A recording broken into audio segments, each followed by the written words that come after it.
আমি মির্জা ফখরুল ইসলাম আলমগীর সশ্রদ্ধ চিত্তে শপথ বা দৃঢ়ভাবে ঘোষণা করিতেছি যে আমি আইন অনুযায়ী বাংলাদেশের রাষ্ট্রপতি পদের কর্তব্য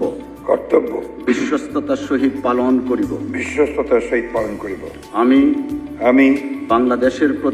বাংলাদেশের প্রতি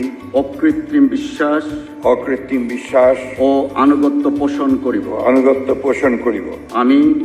আমি